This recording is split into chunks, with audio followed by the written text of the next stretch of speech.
All right, guys. Well, welcome to the channel. So, going to be my first video here. Um, Recently sold my Sportster. Actually, I sold it back in the beginning of the summer. Uh, Sold it for the Tenere here. The Tenere didn't come in until October, so I had a beat riding season. But we're going to get into what it's been like, the conversion from cruiser to ADV after my first 1,000 miles. So let's get right into it. All right, so why I made the switch, which I know a lot of people are doing. I hear about it, that there's a huge push of people to ADV type bikes. And I put a lot of miles down on that Sportster, and it was never very reliable. I had some issues that Harley never warranted, and that was a huge deal for me. I bought it with 900 miles, and first season I put 10 to 11,000 miles on it. So I put down some big miles on it in a season, and it's cool. It's a Harley, but there's about 1 million of them out there, right? And I was never that happy with it. Always had some sort of a problem going on. My buddies were always busting my chops about it. So decided to get into ADV bikes here. Always been a Yamaha guy, as you guys can see back here. WR250F. I recently sold my WR250R for this guy here. Here in Jersey, you need street legal bike to ride the woods. Believe it or not, the state is terrible, but we don't need inspections, so it's easy to get motocross bikes by if you got a title already. So that's a plus. And then I have the Yamaha 650 chopper here, okay, that I just rebuilt the motor on. So I'm a Yamaha guy now, I guess, altogether. And let me tell you about why I switched a little bit. So I guess now I'll start with my thoughts on the 1,000 miles I have on the bike already. There are a lot of potential issues that people were saying these bikes had, like the front tire. I haven't experienced that. It's been smooth for 1,000 miles. Most of those 1,000 miles are on the road, and that's where this bike is going to live for the most part. It's going to be my road bike. Road trips, to and from work, commuting, messing around, doing whatever. And that's the main reason why I bought an ADV bike. You can do literally anything on it. And so far, this bike has been living up to that. It's only 700. You guys know it's technically a 689. But I've always loved this motor on other bikes that I've ridden with it. And it is, again, 689, and it's way faster than my Harley 1200 was. Way faster. But I don't notice any of the side effects either. People say the cruisers are smooth. The one mod that I did do, see if we can get around to it here, that I didn't mention, you can't really, not going to look like much to many people, but I did put the MT07 sprocket in here. They come with dampened front sprockets, and so I wanted to keep that. I had a buddy who got rid of his front sprocket on his MT07 and changed it out for what would be our stock size here on this bike, so he could get a little bit more low end. Well, I wanted some more high end because I do a lot of highway miles, so I switched that out. Other than the lower RPMs at highway speed, no difference, no louder. Some people mention when they do that it gets louder because they don't use a dampened sprocket. But I lucked out, was able to get that for a couple beers, so not too bad. And that makes it a lot more comfortable on the highway. Not that it was bad before, but I like to cruise at about 80, 85. That's where I feel safest on the highway. And it got a little buzzy in the foot pegs doing that.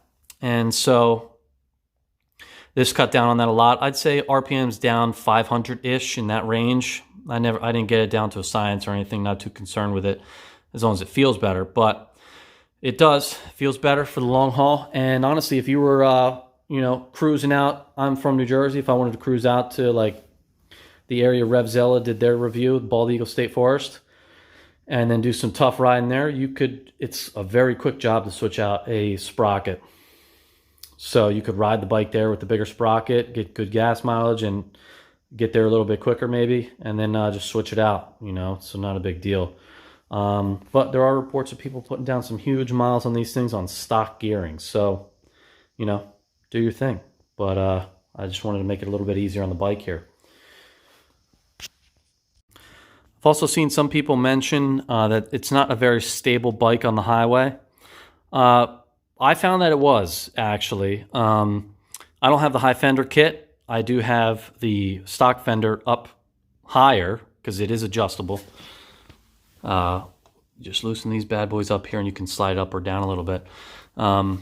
So I haven't noticed any issues in crosswinds. The bike doesn't get pushed too far. Again, it's a motorcycle. I feel like some people in the motorcycle community, especially online, can really overcomplicate things and make it more than it really is. Like, guys, this is a motorcycle. They vibrate. You can hear the valve train. They're a little buzzy at times. They get pushed around on the highway, and that's just how it is, you know. So this bike is no different. Nothing abnormal in my 1,000 miles. And I don't say I believe in a super hard break-in, but I ride her like I'm going to ride it. That's how I do it. I don't kill my bikes, at least not my mains. And so that's it, you know. Highway miles, she feels good. Back roads feels amazing. I've never been interested in taking a motorcycle on the Tail of the Dragon because it looks overpopulated and just a lot of psychos out there. I've been on it in a car and it is fun, but this bike has inspired me to really want to hit some turns like that. Bikes that I've gotten to roads like that before, you're dragging the pipe in no time, you know what I mean? So this bike will be a little bit different. It's part of the reason why I got rid of the Harley, guys. Some of you might be considering to do the same thing. Maybe that's why you clicked on this video. And I gotta say, I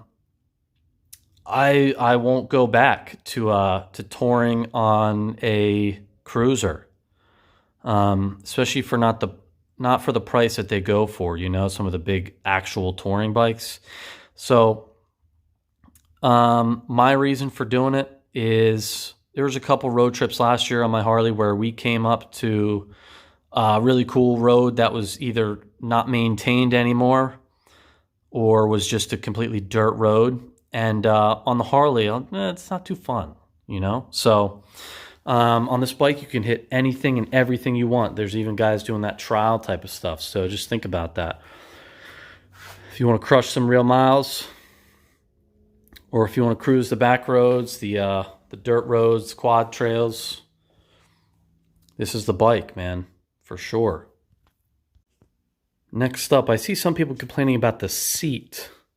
First off, I guess, like I said, I'm 5'11". I guess, average size legs. And I do have to hit it with the tippy toe at a stoplight or pull my ass off the side of the seat. But I've done 250 mile day on the bike so far. That's my longest day, I should say. And no saddle sores. It felt super comfortable. Again, I'm coming from bikes with seats like that, okay? Or a dirt bike here, which it's hard as a rock, pretty much. So I'd say for me, super comfortable. And even compared to my old Harley, which did have a good amount of padding, I'd say this seat is pretty comfy. I believe this is the stock seat. There are a few other options, and I saw a couple companies come out with like comfort style seats, and I gotta say they look pretty awesome. So I don't feel the need to spend that type of money right now, though. She feels good for now. Maybe if she starts to really deteriorate after some miles, I'll change it out.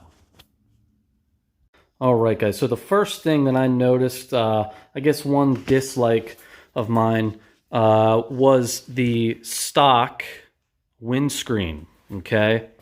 This is my first bike with a windscreen out of all the bikes that I've had. And the stock one was real bad with the buffeting. I'm 5'11", maybe 6 feet in boots, okay? If that helps you out in any way. And so that was one of the first things I did. I bought the Rally Raid tall windscreen, which actually ended up being a Power Bronze one that I bought off of Rocky Mountain, okay? And it was like 4 inches taller, a little bit wider, and the buffeting was even worse, I gotta say. So I took that off, went back to the stock one for a little bit, and I am now rocking, thanks to somebody on the forum, the Power Bronze, I think they called it the Sport windshield. So it's pretty small, as you guys can see. It comes right above the GPS mount there. So if you have like a high dollar GPS or something, you might not want to rock this, or you might want to get a protector on that. I don't know. I don't run a GPS, so I do, but I keep it in my pocket and I just keep the earbud on. So that was the first thing I did. And now I get, with this windshield, I get very clean air. It doesn't block any wind from my face anymore, but it is now clear air. It's not that buffeting where you're moving around all over the place and you get the headache going on. So it's not that. So, kind of like it so far. If you have a good helmet, if you're using a dirt bike helmet, it'll probably rip your head off, the bill. But I use a street helmet, Bell Eliminator. So it's pretty good for me. And you guys can see it keeps it nice and low here. And also I feel like off-road, there's less of a chance if you go over the bars for that to catch you in the chest or something. So, which I've had happen on dual sport bikes before. So, with mirrors. So that was my first thing, and I guess my only dislike so far. Let's get it moving on to something else. All right, let's bring it down to the rear here. My Tusk luggage rack here. Very good price on it. Not the best looking one. It's basically just some flat stock and, you know, some aluminum going on there. But I have to say, considering the price and the functionality of it, it's got to be one of the better ones out there if you're looking for functionality. If you're looking for aesthetics, I would say probably the Donner Tech ones. They are really good looking. They just came out. I saw on Instagram. I don't know if you can get them yet or if they're just pre-order. But I'd have to say, if you're really using it, these Tusk ones or something similar would be better.